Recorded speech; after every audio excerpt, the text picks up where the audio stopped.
Welcome back to What Made You Tweet That? The podcast where we speculate the lives of unhinged Twitter users and their tweets. My name is Ben Boutwell, and I'm joined by my co-host, Ethan Archer. If you aren't familiar, each episode we look at 3 different tweets and create a persona for each tweet creator. Thanks for tuning in to our very first episode of What Made You Tweet That? Today, we're going to be reading a couple of tweet responses that are in response to movies, something related to movies. Why don't you go ahead and explain to our listeners what Twitter is? So if you're living under a rock, Twitter is a social media network where I think you have like 150 characters, and you can compose these things called tweets, which are just messages with text. You can add images and videos. Most of the time it's just text. But if you're a pretty developed and fluent like Twitter user, social media user in general, it's pretty easy to find out just how like ruthless some of the people can be on these things. And Twitter is kind of notorious right now for just the I don't know. There's some really dumb tweets. A lot of dumb tweets, hurtful information, funny stuff. I don't know. But today, and for this series, we're going to be reading dumb tweets. And for those that are new to this podcast, but I guess it's the first episode, our whole format is reading these tweets and then just discussing why someone would tweet that, what kind of person they would be, maybe what's going on in their life. But we're going to be going through, depending on the time, 3 to 4 tweets an episode, and just giving our feedback there. Sounds good. You wanna just jump right into it? Yeah. All right. Our first tweet comes to us from someone who's just watched the most recent Predator movie that came out over the summer. It's called Prey, and it was on Hulu. And this person tweeted the following. This was not about praying to the Lord. I was lied to. My 2 children, Lexi and Kendall, were absolutely terrified by this movie. I have been deceived. Wow. Yeah, wow. That is a wild tweet. Why? I don't understand. So, what do you think about this tweet? I'm assuming someone got the title Prey, and I can't even comprehend how you would like go onto Hulu, see, because I mean you're getting thumbnails when you're on these streaming services. If you got kids, you got to watch the trailer. But like there's thumbnails, you can read the synopsis. I'm sure Predator's somewhere in like the thumbnail. Yeah. So it's like, isn't also like PREY, not PRAY? Yeah. Okay. So given that this isn't just like a troll like comment. Yeah. I think a general standard should be that we assume that they're not jokes. I feel like I filtered these pretty well. Right. So given that this is not a joke of some sort, how did we get to this point? I have to assume that if you're watching this with your kids and you're thinking it's a spiritual film, they didn't make it that far in. I haven't seen the movie myself, but I think there's some murder in it. There's got to be some horror elements. I like that she said she was deceived, because all the marketing I saw for this was very cut and dry, clear that it was like a Predator movie. Right. So I really wish I could have been in the room when they watched this, and but I also like that she was outraged enough to go to Twitter about it. Right, and that's kind of like the whole subject of the show. What is tweeting it gonna do? Like, there's like, if anything, it's just gonna be people like us reading it and going, "This is the dumbest like tweet I've ever seen." Like, yeah. How are you gonna get the wrong Prey, watch the movie, and then just come on here and complain? Like, no, I don't. I highly doubt. I don't know. I think it's very improbable that there's going to be some like movie executive or like someone that worked on the movie that like reads it and go like, I don't know. He's They're just gonna laugh make at future it. decisions based on this Twitter user. Like, oh, sorry, we should have rebranded the movie. Should have done better marketing. They should have made it way more clear, other than the poster being like hyper violent. So I gotta assume that this is just like straight up, like Karen, white mom. That's the vibe that I'm 40s getting. or maybe early 50s. Overly religious, but doesn't know how to spell pray, the right pray. Yeah, an illiterate religious mom. Okay, Is the Twitter user here? I would have to assume. you know, and Yeah, they named their kids Lexi and Kendall though. Lexi and Kendall. How do you feel about that? That makes me feel like it's more like maybe millennial Yeah, parent than there like can an be older some thing. ignorant millennials around there that maybe didn't get that aren't as self-aware as we may be. Right. Okay, so Karen, white mom, living 30s, 40s. Where do you think she's from? God, my heart tells me Kansas. Kansas. I was thinking somewhere in the south, yeah. Okay, is Like Kansas in the south? I don't know. This isn't a geography podcast. It's not like it's our job to know that. I'm thinking Kansas. She's got, I'm assuming 2 kids. Just, yeah, her 2 children. We're terrified. But if they're to the point that they're terrified, turn the damn movie off. Like, how long did I want to know how long she let it run for. I want to know how long, like, did you have to explain anything to them afterwards? I just like how, like, I haven't seen the movie. It got of like either in my head, they either got pretty far into the movie before something happened, but I feel like in those like kind of movies, whether it's like action, thriller, anything, horror, you can tell pretty quickly like the vibe of the movie for the most part. I guess if you're illiterate though and she didn't understand the misspelling of pray, she might not be like media literate either. Right. I was gonna add something to this that I just want to know like what kind of conversations this might have spawned. Like, her kids might not trust her. Right. Like, you showed us the wrong This pray. might have been a very finite point in that family's relationship. Or what if the kids set her up? The kids set her up. Yeah. You think? Well, then they were scared. This is Karen. Yeah. What if they're like, I don't know. When I was like a kid, I was like, I want to watch all these scary movies. But then it would come time to watch one, and I'd be like terrified. Yeah. So if they were like, let's go set mom up, watch some scary ass movie, Yeah. and then we're like, oh, it's some religious movie, and it's just not. It's just Predator, which I don't. That could be an interesting take. Yeah. I have a slight conversation to spark off of this comment, which is, the parents love to show their kids like religious movies that might be a little graphic or a little scary for young kids, but they think the message behind it's good. But if it's just mindless entertainment, then they get freaked out. Like this one, like there's a movie that exists about like abortion and it's very graphic, and a lot of parents were bringing their kids to take them to see that, which is okay and Really? widely accepted by like the religious community. But then you show your kid a horror movie that is like fake violence and fake graphic content, and they're not okay with that, which is what I don't understand. But because one movie is projecting their message, they like it and they think their kids should go watch it.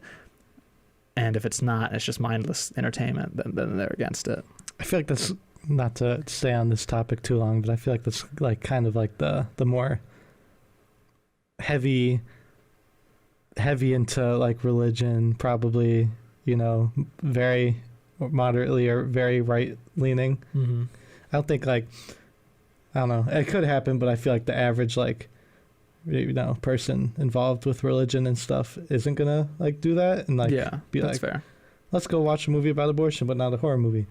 But I some family super religious didn't let their kids watch like Nickelodeon and stuff, and it's kind of like one of those things. It's like, I wonder Very sheltered. how they pick and choose. Yeah, you're live witnessing on Twitter the raising of 2 kids who are just going to be sheltered until they're 18. it's like, oh no, Yeah. this isn't gonna be good.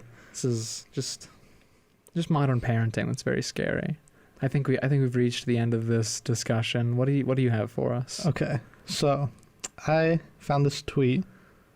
It was just like a poster of the new Mario movie, or not poster, but like fan art with like all the Mario characters and then like drawn with their respective voice actor. This is for the Mario movie that's being made by Illumination that comes out in April of next year. Right. And I'm, going to go off the basis that this isn't a joke, and just on the response given to this poster. Twitter user the Nick Fan Club, which when I did further research was like a Nickelodeon fan club account, and in their bio they had like that they were like writers for actual like magazines, which is a little weird. Interesting. Their reply to this tweet of the poster was, "Let them kiss, period. On screen, period. For the climax." Who do they want to kiss? All of them? All of the characters? Such an odd response, like, tweet to... People get too comfortable online, I think. Right. So... I don't even know where to start. Like, what made them tweet that? I don't know. I think, part of me wants to think that they're being absurd and being over the top, but... We gotta assume that it's not. We're given that this is like an actual person somewhere online that wants these fictional characters to kiss. Yeah. They definitely, I don't know how old this person is, but they definitely grew up in the age of like Wattpad fan fictions in middle school. Okay. I think. Yeah. They probably watched a lot of Nickelodeon if they're part of a fan club. Right. And, I don't think there's anything wrong with their fantasies.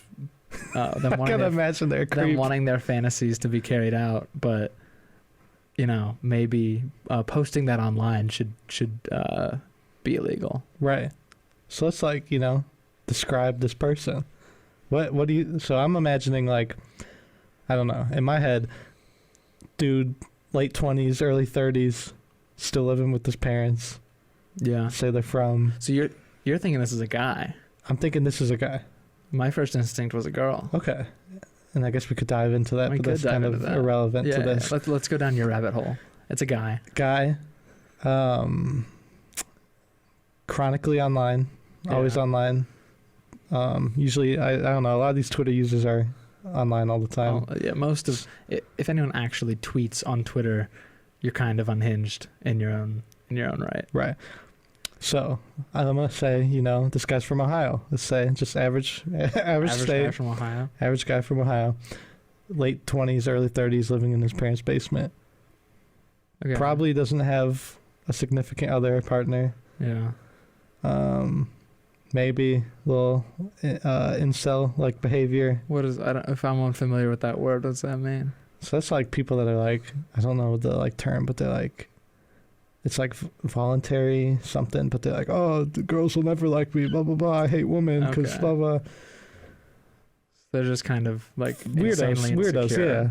Okay. I don't know if, given the way they've grown up or what, but I'm assuming that's what this guy is, But that's my thing, and I'm just guessing this guy's just being a complete weirdo online. I don't know. Yeah. What exactly? I think we could dive a little deeper if we knew what characters he wanted to kiss, because that opens a whole nother Pandora's box of what possibility. I just don't really want to think about that with Mario characters, given any fictional characters. I have a shocker for you. I tweeted this. Did you? I'm just kidding. No. But yeah, no, I can't say I've ever thought about that. Me neither. So that's what I got from that. I don't know. I would agree with you. What was yours though? Like, I don't know how many people out there listening have experience with this type of person, but I did go to middle school with a lot of fan fiction enjoyers. Okay. That were kind of like girls very much into like furry culture and like anime culture, and those subcultures have their own stereotypes, which are mostly sort of like, they're obsessed with these fictional characters and they almost treat them as if they're real people in their lives, or as important as real people in their lives. And those kind of mindsets I think are dangerous, but I just pictured that someone who's never grown out of that stage in their life, I think. Okay. Yeah. Two different sides of, the same coin. Yep. Yeah. Both getting very weird vibes from the person that would be tweeting that. But yeah, I can't say I can relate to that. Yeah, cool. We can move on to the next one. So I don't really know where to go with this, but this was a tweet that blew up. It says DreamWorks. The caption is DreamWorks writing the ending of Shrek 2. Okay. Have you seen Shrek 2? I have. I have. I don't really remember the ending, but it is a clip of someone writing on a piece of paper, and the paper's turning into fire, as if, they're saying that the ending of Shrek 2 was really good. Someone replies... Good, or like fire is in bad? Fire isn't good. Okay. Like, the ending was really, really good. Okay. Someone named Amelia replies and says, "Why do all new movies suck? There's always a noticeable political angle." Someone replies to her and says, "Isn't Shrek like anti-government or something?" And someone replies to that tweet and says, "Shrek is literally about prejudices and anti-consumerism." So, I think they have points, but like, who gives a shit? Is it like DreamWorks movie? It's a DreamWorks movie for Children's kids. movie. You can read into it as much as you want, but like... To have an argument about that? Yeah, so we can hop back a second. The person that said, "Why do all new movies suck? There's always a noticeable political angle." They're very much, this person is very upset with the modern culture of the way things are, and sparked this conversation about how Shrek is anti-consumer and it's critiquing prejudices, which, I don't know. I think, like, why would this person tweet this? They're obviously upset that movies are having political angles. But, like, I feel like it's just, like, disregarding the political angle, it's just as easy to just watch the movie and not look into... Yeah. If like, you're looking for it, you're going to find it kind of thing, maybe. Right. Like, I don't know. I was, like, 3, 4, watching Shrek, just being like, this is sweet. Like... I don't know, not fucking trying to write like a video. People have become the people having this conversation in this Twitter section are very much way too obsessed with, my first instinct is to say that they're film students. Okay. Because they're way too obsessed with dissecting the plots of things, the underlying themes, what have you. So we're getting film students. Catching my drift. Yeah, they seem like film students. Someone thought they were being funny, tweeted that the ending of Shrek 2 was amazing, and then you've got someone getting all mad. These people getting angry because, God forbid someone likes a movie and there's some subjective or objective way that they shouldn't be able to like that movie. Interesting. So, what are your thoughts on that? Yeah, I don't. It seems like all of the replies to each other were just like arguing. That's just Twitter, right? But so we're going off the person that's just saying the tweet or the. So they're saying, "Why do all new movies suck? There's always a noticeable political angle." All new movies? Yeah. In response to a Shrek tweet. Mm-hmm. Okay. Already there, I guess we do have a contradiction. Right. So if we're talking about new movies and then tweeting that to the reply of like a very old movie, that makes me even more confused. But I want to imagine this person's just got a burr up their butt. They're wanting to start trouble. I see them as, maybe that, I don't know. I feel like there is a decent amount of people in their like 50s and 60s that are on Twitter, and that's the first thing I imagine is when you're when someone's complaining about something new, that they're automatically older, like the older demographic. Yeah. That's fair. I guess you're right. You don't see many younger people. I didn't, see this tweet, read it, do any research. I'm gonna go with an older person that probably didn't realize, maybe doesn't even know what Shrek is. Maybe they just saw that and were like, writers writing the end of a movie, and they're like, oh man, fuck all these new movies. Like, I hate these new movies. Yeah, always got some political stuff in it. I don't know. I'm getting like, old guy, old woman, older, not old. Probably. I don't know. I'm getting Southern vibes again. I feel like all these tweets complain are people that are not in like a northern state. I feel like it's very Southern and like we're on Southern. I'm on Southern Twitter. Is what you're saying? No, maybe it's like I feel like you get those Southern like country people, maybe not as educated, maybe they are, and they're just ignorant. That are the people that are complaining about a political view in a children's movie. Or don't even know what Shrek is. I don't know. True. They could just be jumping the gun and that I don't know though. That whole situation is confusing to me because how are they going to judge the politicality? Is it a word of Shrek 2? But they're saying all new movies. So it's like, so they're just trying to have an excuse to get some argument started. So part of me is like, I don't know. Realistically, maybe it's like a bot account or some spam, but like, given the assumption that it's, not that, I gotta imagine older person doesn't know what Shrek is, didn't read the tweet, something like that, complaining just to complain. Yeah, I think you'd be on the right track there. Okay, well, I think we got time for one more, maybe. Let's dive into, maybe this one might take a little bit of left turn. And this one's more of someone reviewing a movie.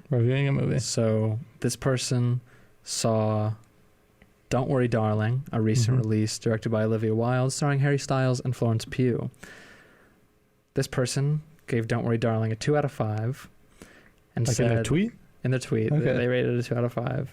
And they said, I fucking hate music so much. Stop putting so many songs in movies. If I wanted to listen to songs, I would listen to them when I'm watching a movie. I just want to watch a movie.